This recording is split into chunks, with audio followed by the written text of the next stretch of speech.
Reformation, the poster child of sustainable fashion and quality, the brand worn by Kendall Jenner, Gigi Hadid, J.Lo, the styles people willingly hand hundreds and thousands of dollars for. The question is, why does it only have 2.2 stars on Trustpilot?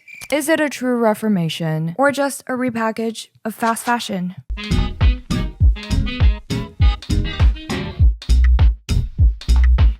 The first time I discovered Reformation was on Melrose in LA, where I saw a big sign saying, being naked is the #1 most sustainable option.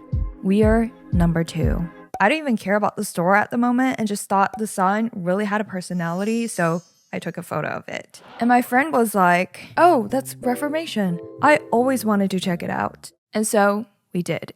And being a college kid with zero income at the time, I was a little shocked. Why would every dress be $200 and up? I mean, they're damn cute, but kind of sort of not cheap.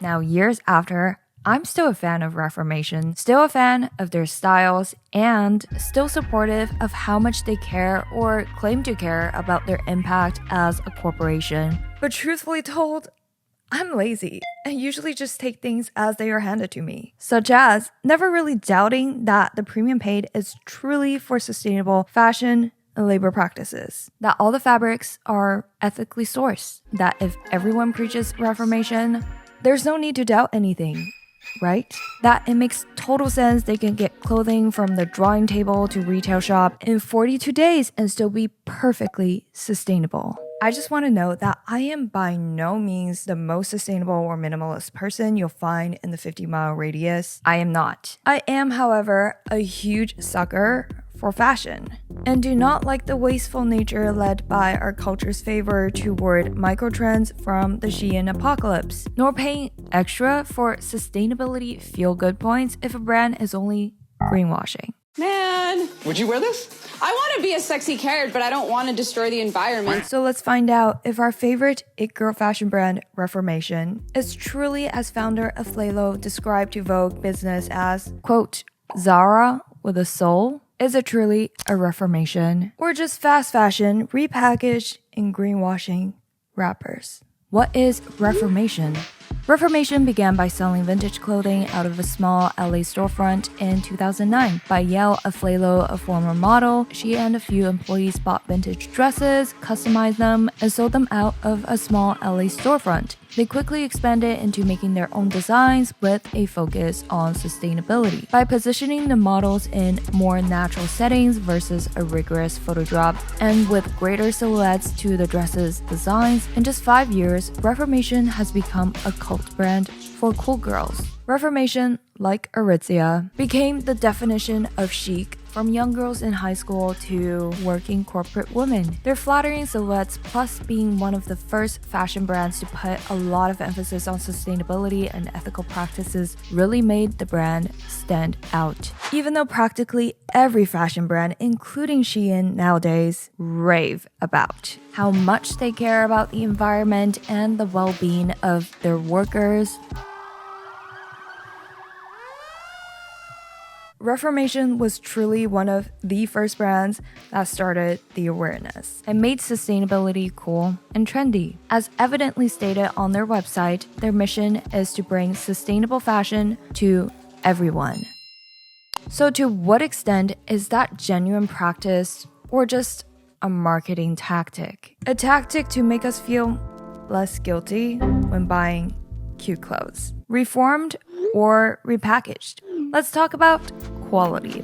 As an everyday wear brand on the higher end scale, Reformation is known for its quality in both design and fabric, and from my personal experience, I never really had an issue with the quality, which is why I found it surprising that it only had 2.2 stars on Trustpilot. I mean, even Shein had 3.8. That is a little concerning. Digging deeper, I noticed that people were mostly upset about these two things. First, the price is not on par with the quality. If I see another video about how Reformation has amazing quality, I think my head will explode. Most of the items that are being recommended are actually not good quality. A lot of people seem to be under the impression that they're good quality because they're silk. Not all silk is made equal. They refer to their fabric as lightweight silk charmeuse, which is just code word for cheap, thin, flimsy feeling silk. Quote, the material is so thin and sheer. Looks like something you can buy from brands like H&M for 20 pounds. Quote, overpriced, cheap, and dishonest. Broken zippers also seems to be a recurring concern. And quote, I mean, yes, if I bought a dress for 218 pounds and it fell apart after wearing it once, honestly, I can relate. I will be angry too. Second, bad customer service. Seems like people are having a really hard time getting their money back from returns and refunds. And some people got charged 6 times for their order. And that Reformation is telling everyone to send their complaint to love@thereformation.com. Again, this is not my personal experience, but I would say after reading these reviews online, I think the safer route is to go in store for a quality check and always keep their refund policy in mind. On to the next level of spiciness. People, culture. Does Reformation live up to the caring values it hypes about on its website, or it's just surface level woke culture? According to Reformation, they ensure safe, healthy, and equitable working conditions for every single one of their workers. That's a big promise. Let's first look at safety and health. Reformation loves to share about its LA factory and proudly makes it an option that people can tour their LA facility. But not everything is manufactured in their LA factories. In fact, nothing is actually fully made in their LA factories, as these are 13 finished goods factories with the final assembly of the clothes. So where are the rest of these mysterious subcontractor facilities, you ask? Well, Brazil, China, India, Indonesia, Mexico, Pakistan, and Turkey. But hey, it seems like they have a rigorous system to rate their quote-unquote sustainable partners from a green to red scale. Keep in mind, anything not green means the facility has some quote-unquote minor or moderate issues with corrective action plan required. And if you look close enough by going through their latest sustainability report, like the average consumer does, only 29% are rated green in the latest quarter. Bombastic side-eye.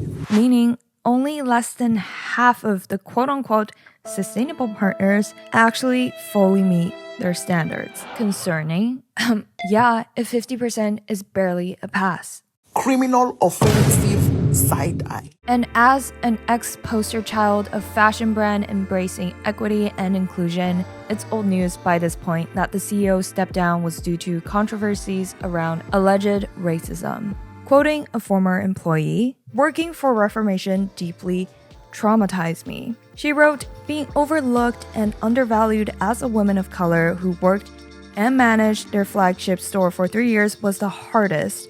I cried many times knowing that the color of my skin would get me nowhere in this company. Even though an internal investigation at Reformation found the workplace culture, quote, not racist. Side-eye. All in all, no company is perfect. But Reformation indeed has a very specific aesthetic that I wouldn't necessarily call inclusive. It's mainly targeted toward the thin, white, wealthy girl aesthetic with a blend of cottagecore and cocktail chic, which I don't think there's anything wrong with, because if a brand targets everyone, then it targets no one. The only issue is to appeal to an impact-conscious crowd. Although at a good direction, Reformation's inclusivity efforts seem a little unnatural. Now, speaking of unnatural, let's talk about greenwashing. Lastly, we obviously have to talk about sustainability because that's 99% of the brand. How in the world do they make everything so sustainable and fashionable? How is it possible for them to have clothing from the drawing table to retail shop in about 42 days? Even though compared to Zara, which aims to take only 15 days for a garment to go from the design stage to being sold in stores, a 40-day design to market process is still fast by definition in fashion. And that seems to be the secret to Reformation's success, a term they call fast sustainability. So let's look at, is it truly fast sustainability or just fast? In other words, is our favorite it girl fashion brand greenwashing? By definition, greenwashing is a form of misinformation to entice an aspiring green consumer. Companies promising to be sustainable, biodegradable, or environmentally conscious sometimes fail to meet the promises they make to consumers. Why would they do that? Well, going green is great for business. Consumers, especially Gen Z consumers, are often willing to pay more for eco-friendly products than other comparable products on the market. So let's see what Reformation says about their green practices. Number 1, Ref Scale. Ref Scale tracks the carbon and water footprint on every product and tells you exactly what impact each garment has on the environment. I think this is really cool. But instead of telling you how much water or CO2 the product saved, which is a feel-good metric if you actually know what benchmark you're really comparing against, I think it will be bold for them to disclose how much was actually used or released. Number 2, Sustainability Report.